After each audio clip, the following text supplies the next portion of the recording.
तो हेलो दोस्तों, आप सब कैसे हैं। Welcome back to my YouTube channel. तो दोस्तों मैं थोड़ा बिज़ी हो गया था, थोड़ा कुछ टाइम बाद मैं आपके लिए अगली वीडियो लेकर आ रहा हूँ। इसके लिए मैं माफ़ी चाहूँगा आपसे, ठीक है। तो दोस्तों आज हम जानेंगे बिटकॉइन मॉनेटरी पॉलिसी के बारे में, ठीक है दोस्तों।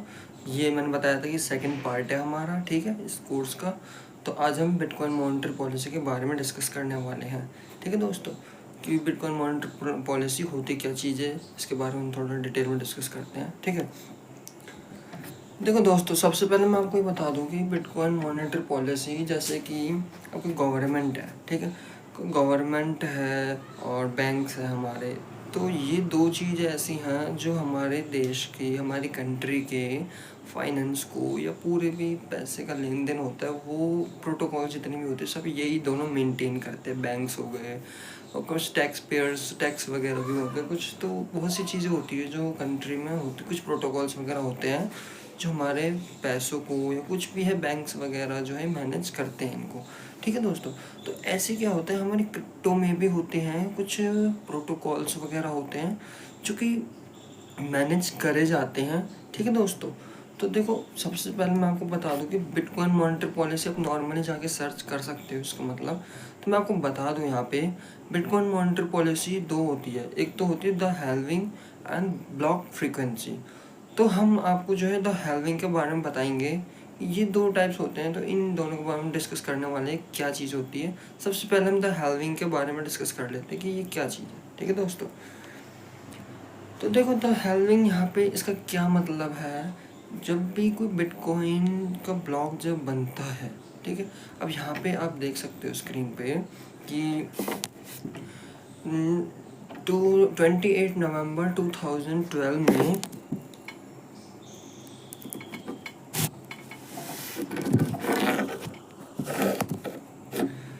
28 नवंबर 2012 में जो है टू 2,10,000 जो है इतने बिटकॉइन ब्लॉक नंबर्स हुए, 210,000, ठीक है। तो यहाँ पे क्या है, इसे हम 2 से डिडक्ट कर रहे हैं, ठीक है। अब जैसे यहाँ पे 3 जनवरी 2009 में आप देख सकते हैं 50 बिटकॉइन जो ब्लॉक्स वगैरह हुए, रिवॉर्ड्स हुए, उसके बाद 2 से डिवाइड करा तो 25 आ गए। 9 जुलाई 2016 में 420 ये इतने हुए, तो 2 से डिवाइड करा तो 12.5 आ गए। तो इस तरह क्या है, यहाँ पे 2 से डिडक्ट कर रहे हैं, समझ रहे हो। तो यहाँ पे क्या है, बिटकॉइंस के ब्लॉक जो हम डिडक्ट कर करके जो है ये ब्लॉक्स वगैरह बनते हैं, ठीक है दोस्तों। अब देखो, सवाल ये आता है फिर क्या ऐसे तो फिर तो ये बनते ही जाएंगे, ये तो फिर कभी ख़त्म ही नहीं होंगे, ये तो समझ रहे हो। तो देखो, इसके केस में आपको बता दूं कि जो सबसे पहले बिटकॉइन का डिस्कवर जो हमारे संतोषी नाकामोटो ने करा था। तो देखो, अगर यहाँ पे एक एक्सपेक्टेशन लिमिट लगा दी है कि 2140 में जो है इतने यहाँ पे कोई मतलब लिमिट लगा दी, यहाँ तक तुम्हारे बिटकॉइंस वगैरह जो है रिलीज़ होंगे। तो यहाँ पे एक सप्लाई, एक मार्केट कैप लगा दी कि 21 मिलियन जो है टोटल बिटकॉइंस जो है इशू करे जाएंगे, समझ रहे हो। तो यहाँ पे फिर सवाल आता है कि माइनर्स वगैरह का जो है कुछ इफेक्ट पड़े। तो दोस्तों मैं आपको बता दूँ, माइनर्स का जो है यहाँ पे कोई इफेक्ट नहीं पड़ने वाला है, ठीक है दोस्तों। अब देखो, यहाँ पे ऐसा क्यों करा है संतोषी नाकामोटो ने, क्योंकि देखो एग्जांपल मैं आपको देता हूँ। एक, ठीक है, एक कंट्री है जो कि हमारी कौन सी है, जिम्बाब्वे। तो जिम्बाब्वे ने क्या करा था, जिम्बाब्वे ने, अब क्या है, कोई भी गवर्नमेंट वगैरह है तो वो तो क्या है, उसके पास नोट्स इशू करने की मशीन होती है तो वो कर सकती है। लेकिन यहाँ पे ये सिस्टम वगैरह है तो ये इशू नहीं करे जा सकते। अब इसके पीछे का एक सही भी है, बेनिफिट भी है। बेनिफिट क्या है, जिम्बाब्वे में क्या हुआ था कि उन्होंने क्या करा, वहाँ की गवर्नमेंट ने जो है नोट्स जो है इशू कर दिए। तो वहाँ पे आप देख सकते हो 100 ट्रिलियन डॉलर्स, मीन्स कि यहाँ पे नोट की वैल्यू जो है कम हो गई है, समझ रहे हो। आपने सुना होगा डिमांड सप्लाई, समझ रहे हो। अगर सप्लाई होती है तो डिमांड घटती है, ऐसे कुछ करके कुछ फॉर्मूला होते हैं। आप एक मैक्रो इकोनॉमिक्स वगैरह, इकोनॉमिक्स की थोड़ी बातें हैं तो ये थोड़े इतने बेसिक आपको पता होगा। तो जब भी हमारी जो है नोट्स अगर हमारी कंट्री में ज़्यादा प्रिंट करते हैं तो नोट की जो डिमांड है वो कम हो जाती है, समझ रहे हो। Supply is more, demand is less. तो ये है।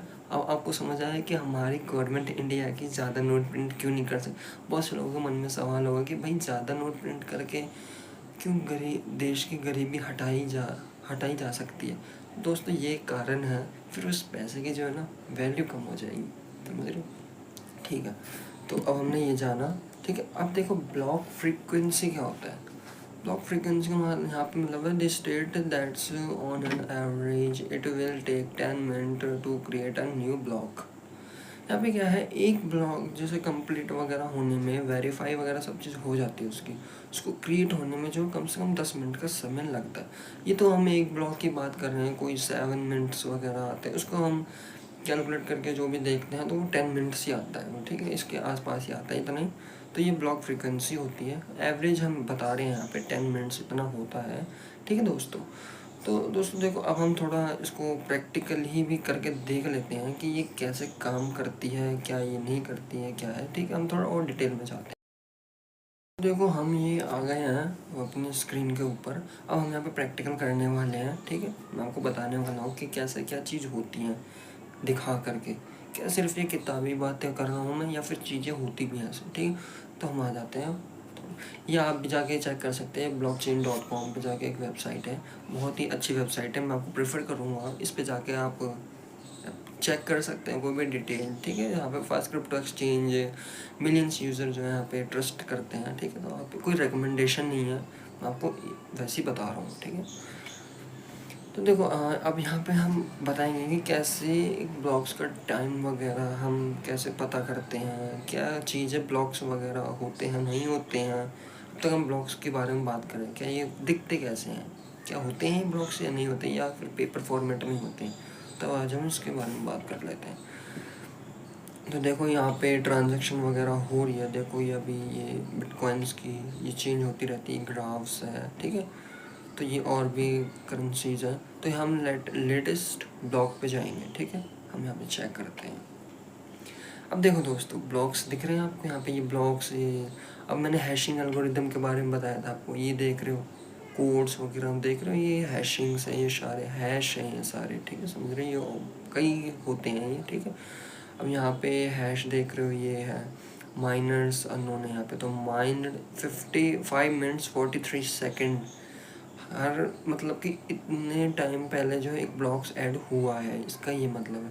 टी एक्स काउंट नॉन्स देख रहे हो, नॉन्स ये है। ठीक है, फिल से इतने परसेंटेज, साइज इसका है, टोटल से मतलब पूरी डिटेल यहाँ पे दे रखी है इसमें। ठीक है, तो अब हम यहाँ पे इसका नंबर भी दे रखा है 8888 ये दे रखा है। ठीक है, अब हम हैश में जाके थोड़ा और डिटेल चेक कर लेते हैं। ठीक है, यहाँ की टाइम कितना है, 5 मिनट 43 सेकेंड है।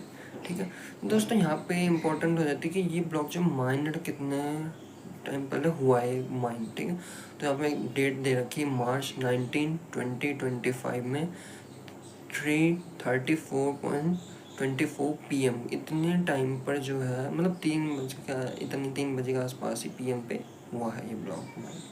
देख सकते हो इतने टाइम पहले जो है ये ब्लॉक हुआ है ये माइन।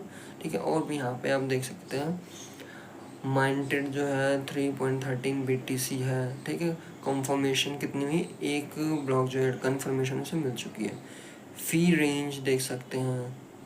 ठीक है, और एवरेज फ़ी, मीडियम फ़ी, माइनर्स। ठीक है, साइज़ भी आप चेक कर सकते हैं, डेप्थ, पूरी डिटेल आपको यहाँ पे मिल चुकी है। यहाँ पे आउटपुट वैल्यू इसकी कितनी है, और इनपुट्स वैल्यू इसकी इतनी है, एवरेज वैल्यू इसकी इतनी है, value totals, value BTC, distance कितना है इसका, कैपेसिटी इसकी कितनी है, हैश इसका ये है। तो यहाँ पे इसने पूरी डिटेल बता दी है यहाँ पे, समझ रहे हो। अब हम थोड़ा दूसरे का भी चेक कर लेते हैं। अब देखो दोस्तों यहाँ पे आ जाता है हैश, हम देखते हैं यहाँ पे कितना 31836 है। ठीक है, हम अगला देख लेते हैं। अब यहाँ पे 7 मिनट्स 54 सेकेंड है, अगला जो ब्लॉक ऐड हुआ है 16 मिनट्स 54 सेकेंड में हुआ, इसके कुछ ही टाइम बाद ही हुआ है ये। ठीक है, तो अब हम इसका चेक कर लेते हैं। अब देख सकते हैं इसका हैश जो है ये थोड़ा चेंज है, इनके हैश अलग अलग होते हैं। ठीक है, तो हम इसका थोड़ा डाटा देख लेते हैं। यहाँ पे देख सकते हो इसका हैश ये है, कैपेसिटी। अब इसका टाइम हम देख सकते हैं 3:25.20, मतलब कुछ ही मिनट पहले ही यहाँ पे इसका माइंड हुआ है ये ब्लॉक, इसका ये मतलब। हाइट इसकी हम देख सकते हैं। कंफर्मेशन इसके 2 कंफर्मेशन मिले हैं, वहाँ पे 1 था पहले वाले में, यहाँ पे 2 है। फी रेंज आप देख सकते हैं यहाँ पे, एवरेज फी, मीडियम, माइनर्स, ब्लॉग आप देख सकते हैं यहाँ पे कुछ ही डिफरेंस आ रहा है, 3, 2, 1, 0, ये थोड़ा टाइम में ही इसकी फी रेंज भी आप चेक कर सकते हैं। TXS 381 है, वैल्यू इसकी 3 से 4 है, सैटरडे वर्स बाइट्स, ठीक है, वैल्यू इसकी रेंज इसकी, ठीक है, रेंज वगैरह सब चीज़ आप चेक कर सकते हैं यहाँ पर। अब यहाँ पे देख सकते हैं क्या लिख रहा है, ए टोटल ऑफ 10,691.77 BTC, मतलब बिटकॉइंस, $893, मतलब कि टोटल जो है इतने बिटकॉइंस हैं, और एक बिटकॉइन जो हमारा डॉलर इतने आसपास पड़ रहा है वो सेंट इन द ब्लॉक में भेजे हैं with the average transaction being, जो इनकी एवरेज ट्रांजैक्शन हुई है 2.7422 BTC हुई है, जो कि $229 के आसपास पड़ी है ये, ठीक है, मतलब कि एवरेज इसका निकाल लिया गया। Unknown earn to total rewards of 313 BTC जो हुई है, और रिवार्ड्स इसको जो मिले हैं वो इतने 313 BTC मिले हैं। इसकी जो कॉस्ट है वो इतने डॉलर में 261.449 के आसपास है। The reward consisted of a based rewards of 3.13 BTC के जो रिवार्ड्स है, बेस रिवार्ड्स बता रहा है ये, ठीक है, तो इसकी कॉस्ट इतनी है। एडिशनली फीस, तो यहाँ पे सिंपल सी बात है कि इन्होंने टोटल बिटकॉइंस बताए, यहाँ पे उसकी कॉस्ट बता दी, फिर उसकी एवरेज जो ट्रांजैक्शन हुई है उसकी कॉस्ट बता दी, फिर जो रिवॉर्ड्स उसे मिले हैं उसकी कॉस्ट बता दी, मतलब ये सेकंडों में डाटा दिखा रहा है, समझ रहे हो। माइनर जो टाइम मैंने आपको बताया है यहाँ पे, ये मार्च इतने जो पहले का बताया, तो ये अभी के हिसाब से ये डाटा बता रहा है, ये इतने अभी के टाइम पे नए ब्लॉक्स ऐड हुए हैं, ये सारी डिटेल जो बता रहा है। तो दोस्तों अब आपको समझा कि मॉनेटरी पॉलिसी बिटकॉइंस क्या चीज़ होती है, कैसे काम करती है, क्या ये होती भी है, नहीं होती है, सिर्फ पेपर पे नहीं है। अगर ये वीडियो आपको अच्छी लगी हो तो इस चैनल को सब्सक्राइब करें, लाइक करें, ज़्यादा से ज़्यादा लोगों को शेयर करें, और कोई डाउट आता है तो कमेंट करें, मैं कोशिश करूँगा अपने डाउट को सॉल्व करने की, ठीक है दोस्तों। तो आज के लिए इतना।